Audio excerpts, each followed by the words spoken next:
Assembly में budget session आज समाप्त हुआ और इसी के ऊपर बातचीत करने के लिए हमारे साथ नीरज सिंह मन्हास साथ में हैं, जो कि बीजेपी के लीडर हैं। इनसे जानने की कोशिश करेंगे कि भदरवा के विधायक दिलीप सिंह परिहार भी सेशन में मौजूद थे और वो उस सेशन में से भदरवा के लिए क्या सौगात लेकर वापस आ रहे हैं। इसी के ऊपर बातचीत करेंगे आज आपके साथ। स्वागत है आपका हमारे चैनल में। जी धन्यवाद धन्यवाद। मन्हास साहब, सेशन समाप्त हो गया आज और काफी मुद्दे उठे, काफी चीजों के ऊपर वहां पर बातचीत हुई। भदरवा को लेकर क्या बात हुई वहां पर? जी देखिए, ये जो सेशन था ये बजट सेशन था जी। तो इसमें जो है ज्यादातर जो है अगर असेंबली के अंदर जो चर्चा हुई तो वो बजट के ऊपर ही होनी थी जी। तो स्पेशली भदरवा के ऊपर कोई चर्चा इस सेशन में मुझे नहीं लगता कि हुई है। और जहां तक अगर बजट की आप बात करते हैं तो मैं समझता हूं कि ये बजट जो है ये एक छलावा है। जिस प्रकार से नेशनल कॉन्फ्रेंस की सरकार ने चुनाव से पहले उमरुद्दौला जो चीफ मिनिस्टर हैं इस वक्त जम्मू कश्मीर के, तो उन्होंने जिस प्रकार के वादे जो है जनता के साथ किए थे तो वो एक भी वादा जो है वो पूरा नहीं कर पाए हैं। और ये बजट जो है, इस बजट ने जो है समाज के हर तबके को, हर सेक्शन को जो है निराश किया है। चाहे आप यूथ की बात करें, आप किसान की बात करें, आप डेली वेजर की बात करें, आप महिलाओं की बात करें, आप बुजुर्गों की बात करें, तो मुझे लगता है कि ये फेल बजट है। और इस बजट से जो है आम जनता को कोई फायदा नहीं होने वाला। लेकिन जो 200 यूनिट बिजली की बात अगर करें तो एएवाई राशन कार्ड होल्डर्स को कहा गया कि 200 यूनिट बिजली आपको मिलेगी। इसके ऊपर आपका क्या कहना है? जी देखें, जब नेशनल कॉन्फ्रेंस ने अपना मैनिफेस्टो जारी किया था तो उसमें उन्होंने कहा था कि 200 यूनिट बिजली जो है जम्मू कश्मीर में हर घर को जो है 200 यूनिट बिजली दी जाएगी। कहीं भी इस बात का जिक्र नहीं था कि एएवाई जो है उनको जो है बिजली जो है फ्री दी जाएगी। तो ये तो सरासर जो है लोगों के साथ एक धोखा है, छलावा है। क्योंकि जम्मू कश्मीर जो है एक ऐसी रियासत है कि यहाँ ज्यादातर लोग जो है गांव में बसते हैं, गरीब लोग हैं। तो लोगों को एक बड़ी आशा थी, बड़ी उम्मीद थी और इसी बात के ऊपर जो है नेशनल कॉन्फ्रेंस को अगर मेजॉरिटी मिली तो इन्हीं चीजों के ऊपर मिली थी कि उन्होंने जो है लोगों के साथ वादे किए थे और हर वादा जो है उनका झूठा निकला। तो मैं समझता हूं कि ये जो है 200 यूनिट बिजली जो है इन्होंने अगर घोषणा की है और वो भी एक उस सेक्शन को एएवाई जो है उनको देने की बात की गई है, तो इससे जो है आम आदमी को कोई फायदा नहीं होने वाला है। हमारे जो जनरल हाउस होल्ड हैं, तो मुझे नहीं लगता है कि एएवाई की संख्या जो है बहुत ज्यादा होगी। मुझे लगता है कि पूरे अगर हम रियासत की बात करें तो उनकी संख्या जो है सैकड़ों में हो सकती है जिनके पास जो है एएवाई कैटेगरी है। तो ये तो बिल्कुल जो है सरासर धोखा है जनता के साथ। तो अगर इनको जो है 200 यूनिट बिजली फ्री करनी थी तो इन्होंने जो है हर घर के लिए जो है 200 यूनिट बिजली फ्री करनी थी, क्योंकि यहाँ जो है हर घर में बिजली की जरूरत है और यहाँ के लोग जो हैं वो इतने सक्षम नहीं हैं कि वो जो है कई जगह हमने देखा है कि बिजली का किराया देना जो है लोगों के लिए भारी हो जाता है। उन लोगों को जो इससे कोई राहत नहीं मिलने वाली है। तो ये सरासर एक धोखा है। महोदय, आप एक बात बताएं मुझे कि उन्होंने 200 यूनिट जो बिजली की बात की कि एएवाई राशन कार्ड होल्डर्स को दी जाएगी। महिलाओं के लिए उन्होंने कहा कि जो गवर्नमेंट की गाड़ियां हैं उसमें फ्री उनका आना जाना रहेगा। तो इसके ऊपर आपके 28 विधायक असेंबली में मौजूद थे, इसके ऊपर किसी ने भी आवाज नहीं उठाई कि ये आम जनता के लिए भी एएवाई जो उन्होंने कहा कि एएवाई वालों को ही 200 यूनिट बिजली मिलेगी तो आम जनता को भी मिलनी चाहिए। उसके ऊपर 28 विधायकों ने किसी ने बात नहीं की। वहां पर कहीं आपस में कोई गठबंधन तो नहीं चल रहा है अंदर अंदर से? नहीं देखे, ऐसा कुछ नहीं है, गठबंधन वाली कोई बात नहीं है। आपने शायद देखा नहीं है कि हमारे लीडर ऑफ अपोजिशन जो है सुनील शर्मा जी, उन्होंने जो है इस पर पूरे विस्तार से जो है बात की है। और कल मैं देख रहा था कि हमारे चनैनी से विधायक हैं बलवंत सिंह मनकोटिया जी, उन्होंने भी जो है विस्तार से इसके ऊपर बात की है। और भाजपा के जितने भी विधायक हैं उन्होंने तो इस बजट को जो है कंडेम किया है। ये बजट जो है उन्होंने कहा है सबका जो है यही स्टेटमेंट है कि ये बजट जो है इससे जो है आम जनता को जो वादे किए गए थे वो कहीं भी जो है पूरे नहीं किए गए और लोगों को जो है सरासर धोखा दिया गया है। तो असेंबली का एक सिस्टम होता है कि वहां जो है बड़े सिस्टम से जो है बात की जाती है। तो लीडर ऑफ अपोजिशन जो है उनका जो रोल था उन्होंने भारी भांति निभाया है और उन्होंने जो है बजट के ऊपर विस्तार से चर्चा की है और उन्होंने जो है साफ किया है कि ये जो नेशनल कॉन्फ्रेंस ने जो है लोगों के साथ धोखेबाजी की है।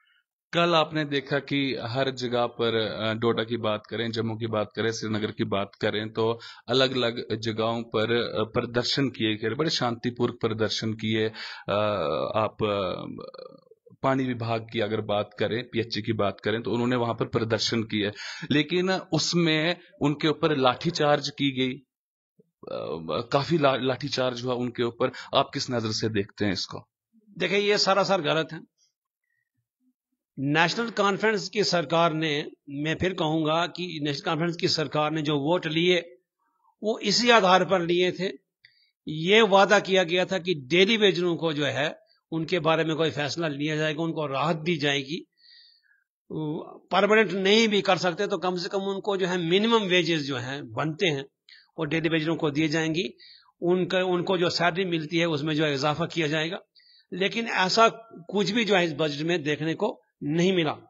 तो जाहिर सी बात है कि जो डेली वेजर, मुझे लगता है कि डेली वेजर तबका जितना है उन सब ने जो है इसी बेस पर जो है नेशनल कॉन्फ्रेंस को वोट दिया था कि उनके बारे में जो कोई सरकार फैसला लेगी।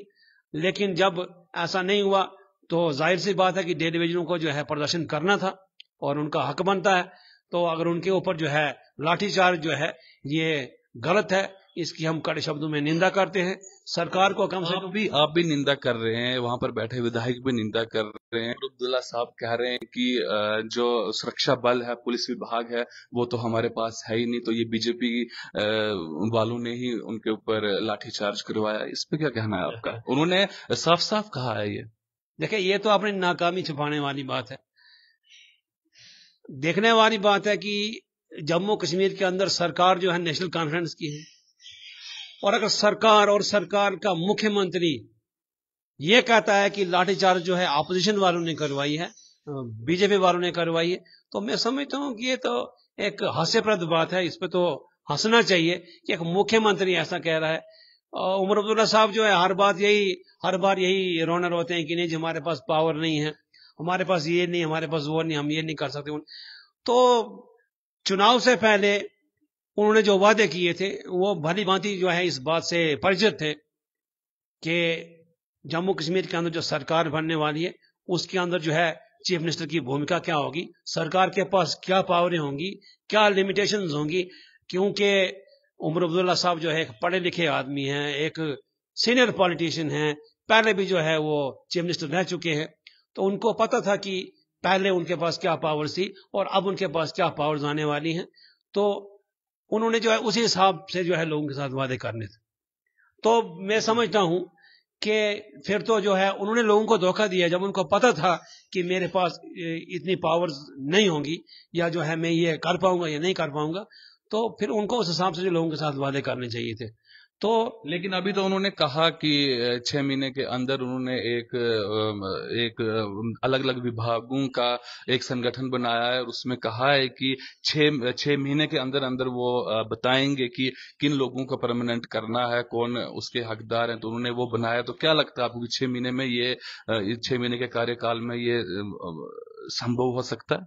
जी देखिए, हमारी दिली तमन्ना है, हम चाहते हैं, हम दिल से ये चाहते हैं कि डेली वेजरों के साथ जो है वो इंसाफ होना चाहिए, उनको जो है उनका हक मिलना चाहिए। और मैं उम्मीद करता हूं कि जैसा चीफ मिनिस्टर साहब ने कहा कि 6 महीने के अंदर जो है इसके ऊपर जो है फैसला लेंगे और टेलीविजन को कोई खुशखबरी देंगे। तो मैं उम्मीद करता हूं, मैं दिल से जो है ये प्रार्थना करता हूं कि टेलीविजन के हक में जो कोई अच्छा फैसला आना चाहिए, उनको कोई राहत मिलनी चाहिए, क्योंकि वो डिजर्व करते हैं। लेकिन मुझे लगता है कि एक बार फिर से जो है 6 महीने का टाइम जो है उमरुल्लाह साहब ने ये सोच कर लिया है कि 6 महीने के बाद कोई और बहाना लगा के वो जो है इन लोगों को जो है टरकाएंगे। क्योंकि टेलीविजनों की अगर हम बात करें तो यहां जम्मू कश्मीर के अंदर ज्यादातर शासन जो है नेशनल कॉन्फ्रेंस का रहा है, और आज जितने भी टेलीविजन है कुछ लोग उनमें से रिटायर हो चुके हैं। तो ये इन्हीं लोगों की मेहरबानी है, इन्होंने इन लोगों का जो है कैरियर दांव पे लगा के रखा है। इन लोगों ने ही, इनके मंत्रियों ने ही जो है लोगों को बेवकूफ बनाया है, उनको जो है विभिन्न विभागों में जो है टेलीविजन जो है लगाया है, और उनके लिए कोई पॉलिसी ये तैयार नहीं कर पाए हैं। वोट बैंक की राजनीति के लिए जो है लोगों को बेवकूफ बनाया गया है, और आज जो है हमारा टेलीविजन जो है वो बेचारा इतना मजबूर है कि वो सड़कों पर उतरता है, वो लाठियां खाता है, वो डंडे खाता है, उसका घर कैसे चल रहा है ये वही जानता है। तो मैं समझता हूं कि टेलीविजन के साथ इंसाफ होना चाहिए, लेकिन मुझे इसमें जो है शक रहता है कि सरकार की मंशा अगर सही होती तो देखें बजट सेशन था, इस बजट में जो है जरूर टेलीविजनों के लिए सरकार को कुछ करना चाहिए था अगर सरकार की मंशा सही होती। तो ये साफ लगता है कि इनकी कथनी और करनी में बहुत बड़ा फर्क है। इन्होंने सिर्फ सत्ता के लिए जो है लोगों के साथ झूठे वादे किए, और सत्ता मिलने के बाद जो है ये इसी प्रकार जो है लोगों को टरकाते रहेंगे, और अपने 5 साल निकाल के जो है फिर जो है कहेंगे कि नहीं जी हमारे पास पावर नहीं थी, हम नहीं कर पाए। मना साहब, चलिए भद्रवा पे वापिस आते हैं, भद्रवा पे बात करते हैं। आप हमारे विधायक यहाँ से भद्रवा से सेशन में गए और वहां पर उन्होंने फिर से उसी टनल का राग अलापा। क्या आपको नहीं लगता कि वहां पर जो भद्रवा का विश्वविद्यालय है, यूनिवर्सिटी कैंपस है, उसको फुल फ्लैज करने की बात होनी चाहिए थी? भद्रवा में म्युनिसिपैलिटी की बात होनी चाहिए थी कि भद्रवा के हालात बहुत खराब हैं। आप देखते हैं कि आप चारों तरफ अगर भद्रवा घाटी में देखें तो गंदगी आपको देखने के लिए मिलती है, और जितनी भी गंदगी जनरेट होती है, जो नाले हैं वो सारे जाकर गंदे नाले नीरू दरिया में, नील गंगा में जाकर मिलते हैं, और वही नील गंगा फिर चनाब में जाती है। तो और भी बहुत सारे मुद्दे थे जो वहां पर उनके ऊपर बातचीत करनी चाहिए थी, लेकिन ऐसा कुछ भी हमें वहां पर देखने के लिए नहीं मिला। इसके पीछे क्या कारण है? फिर से वही टनल, गंडोला और टूरिज्म का वहां पर वही ढोलक बजाई गई। क्यों नहीं वहां पर इन बातों के ऊपर बात की गई कि यूनिवर्सिटी को फुल फ्लैज किया जाए, हमारा जो कॉलेज है वहां पर और सब्जेक्ट्स लाए जाएं, और यहाँ की और भी बहुत सारी यानी कि बातें थी जो वहां पर होनी चाहिए थी, वो क्यों नहीं देखने के लिए हमें मिली? जी, जैसा मैंने आपको पहले बताया कि बजट सेशन था, तो इसमें जो है सरकार को बजट पेश करना था, और रिलेटेड टू बजट जो है वही बातें होनी थी। तो जैसा आपने कहा, आपकी बातें जो हैं बिल्कुल सही हैं कि भद्रवा में जो है फुल फ्लैज यूनिवर्सिटी की जरूरत है, यहाँ म्यूनसिपैलिटी की लिमिट्स को बढ़ाने की जरूरत है। यहाँ आपने जो गंदगी की बात की, कूड़े करकट, या जो है हमारे वाटर बॉडीज जो हैं उनको, ये सब मसले जो हैं ये सब जो है इनकी जरूरत है। लेकिन मुझे लगता है कि थ्रू प्रॉपर चैनल जो है ये सब काम जो है ये होंगे, और जब भी जो है असेंबली में परिहार साहब को जो है मौका मिलेगा तो हम जो है परिहार साहब से ये उनके सामने ये बात रखेंगे कि जब भी असेंबली में मौका मिलेगा तो ये बातें जो है असेंबली में उठाई जाएंगी, और उनकी कोशिश रहेगी, परिहार साहब की कोशिश रहेगी, हम भी जो उनके साथ बात करेंगे कि भद्रवा यूनिवर्सिटी या जो है और भी जो मसले हैं उनको जो है असेंबली के अंदर उठाया जाए, और उनको हल करने का जो है पूरा प्रयास किया जाएगा। लेकिन फिर वही बात आती है कि अगर सरकार की मंशा सही होगी तो सारे काम हो जाएंगे, क्योंकि इस वक्त सरकार नेशनल कॉन्फ्रेंस की है, तो अगर सरकार की मंशा होगी तो सब काम हो जाएंगे। लेकिन दिल्ली में तो अभी की सरकार बैठी हुई है बड़े सिंहासन पे। जी देखिए, मैं आपको एक बात बताऊं कि हर काम जो है वो थ्रू प्रॉपर चैनल होता है। कुछ चीजें जो होती हैं वो स्टेट गवर्नमेंट के हाथ में होती हैं, कुछ जो है सेंटर के हाथ में होती हैं। जिस छतरगाला टनल की आप बात कर रहे हैं तो वो कोई छलावा नहीं है, वो कोई धोखा नहीं है, वो कोई झूठ नहीं, वो कोई फरेब नहीं। सेंटर ने जो है, हमारे माननीय मंत्री जो है नितिन गडकरी जी, उन्होंने जो ये चीज स्पष्ट कर दी है कि छतरगाला टनल जो है, ये उन्होंने अपने मुंह से कहा है कि छतरगाला टनल जो है वो बनने जा रहा है। अब इसमें कितना वक्त लगता है ये सेंटर को देखना है, क्योंकि बहुत बड़ा प्रोजेक्ट है, बहुत सी चीजें होती हैं। तो अगर एक बार जो है सरकार ने ये, अगर उन्होंने कह दिया, नितिन गडकरी जी ने कहा कि बनेगा, आपका सब कुछ तैयार है, बन जाएगा, जल्द से जल्दी हो जाएगा, ये ढोल पहले भी पीटा गया है। 2021 में यहाँ पर ढोल बाजे बजे और नेताओं ने, आप ही के नेताओं ने यहाँ पर बड़ी बड़ी डींगे मारी कि 2023 में ये टनल पूरा हो जाएगा, और 23 अब 24 और 25 की शुरुआत हो चुकी है और अभी तक वही है। अगर आप कहते हैं कि नितिन गडकरी जी ने कह दिया कि आपका टनल बनेगा, तो फिर दिलीप सिंह परिहार आपके विधायक को असेंबली में उसके ऊपर बातचीत करनी जरूरी थी कि हमारे उस टनल का क्या हुआ।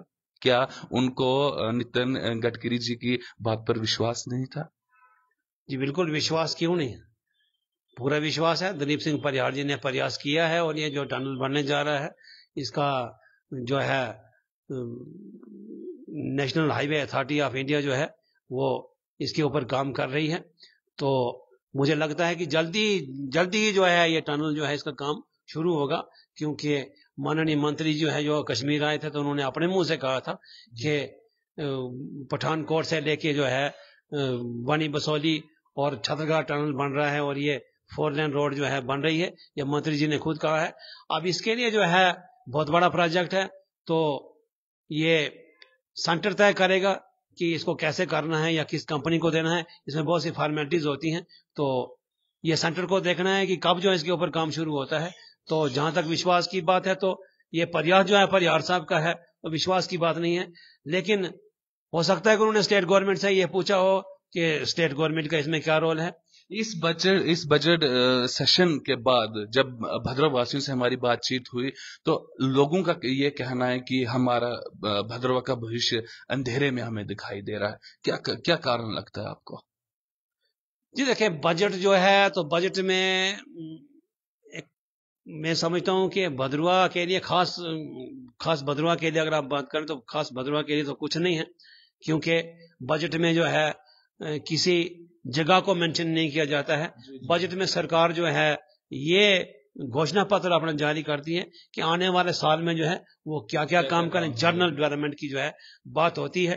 तो जहां तक भद्रवा की बात है, तो भद्रवा की नहीं, पूरी चुनाव रीजन की ही बात करते हैं। देखे मैं चुनाव जहाँ भद्रवा की देखे, भद्रवा में जो है हमारे MLA साहब हैं दिलीप सिंह परिहार जी, डोडा में शक्ति परिहार जी हैं, और खुशकिस्मती की बात है कि यहाँ से हमारे MP साहब जो हैं वो सेंटर में इस वक्त मंत्री हैं। तो चुनाव वैली के लोगों को जो है घबराने की जरूरत नहीं है, क्योंकि यहाँ के विकास की जिम्मेवारी जो है वो जितेंद्र सिंह जी जो हैं उनके ऊपर है, और वो जो है बराबर नजर बनाए रखे हैं, और उनको जो है पता है, उनके ध्यान में है कि कहाँ पर किस प्रकार की डेवलपमेंट करनी है और कहाँ किस चीज की जरूरत है। विकास जो है, डेवलपमेंट जो है एक ऑनगोइंग प्रोसेस होता है। ये काम जो है होने हैं, स्टेप बाय स्टेप जो है होने हैं, क्योंकि विकास कभी रुकता नहीं है। अब पहले सिंगल रोड बनती तो फिर लोग डिमांड करते हैं कि इसको डबल किया जाए, डबल होते तो फिर लोग 4 लेन की डिमांड करते हैं। तो विकास जो है चलता है। 4 लेन से याद आया मुझे कि विधायक का इंटरव्यू देखा मैंने, भद्रवा के विधायक का। उन्होंने कहा कि भद्रवा से लेकर पदरी तक हमारी 4 लेन है और वो कंटिन्यू चल रही है। लेकिन मैं पिछले 2 सालों से देख रहा हूं कि सर्दियों इस बार तो सर्दियों में रोड बिल्कुल बंद रही, एक पर्यटक भी वहां पर नहीं जा पाया। तो कहीं उनकी पकड़ या उनकी नजर भद्रवा के ऊपर कम तो नहीं हो गई है? नहीं, ऐसा कुछ नहीं है। देखें, हमारी जो रोड है इसको जो है बहुत जल्द खोला जाएगा, क्योंकि बर्फ पड़ती है तो रोड बंद हो जाती है। बहुत जल्द खोला जाएगा और पर्यटक जो हैं वो पदरी जाएंगे, ऐसा कोई इशू नहीं है। पिछले दिनों यहाँ जो है सिक्योरिटी से रिलेटेड कुछ इश्यूज हुए थे, जो आपको जानकारी है, तो शायद उसकी वजह से थोड़ी सी जो है रोड बंद रखी गई, क्यों? ये सुरक्षा का भी मुद्दा है और बर्फ भी पड़ी थी। तो मुझे लगता है कि जल्द ही ये रोड जो है खुल जाएगी और पर्यटक जो है पदरी जाएंगे पक्का। और जहां तक आप 4 लेन की बात कर रहे हैं, तो ये भी एक प्रोजेक्ट है कि जो हमारी रोड जो हिमाचल जा रही है, चंबा रोड जो है, इसको भी जो है 4 लेन बनाने का जो है प्रोजेक्ट है। तो मुझे लगता है कि आने वाले सालों में जो है इसके ऊपर भी काम जो है होगा। बहुत बहुत धन्यवाद। ये थे बीजेपी के लीडर नीरज सिंह महनास, जिनसे हमने बहुत सारे विषयों के ऊपर बात की। लेकिन अब देखना यह है कि भद्रवा की ही बात नहीं, चंद्रभागा की अगर बात करें, चंद्रभागा रीजन की अगर हम बात करें, तो अब देखना है कि विकास कितना होता है, कितना होना है। हमारे चुने हुए विधायक कितना काम लेकर आते हैं भद्रवा घाटी के लिए, अपनी कॉन्स्टिट्यूएंसी के लिए, या फिर से वही छतरगला टनल, घंडोला और 4 वे और स्यूज का क्या रास्ता, सिर्फ इसी के ऊपर बातचीत होगी या आम जनता के मसले मसाइल भी हल होंगे? बने रहिए हमारे साथ, तब तक के लिए नमस्कार।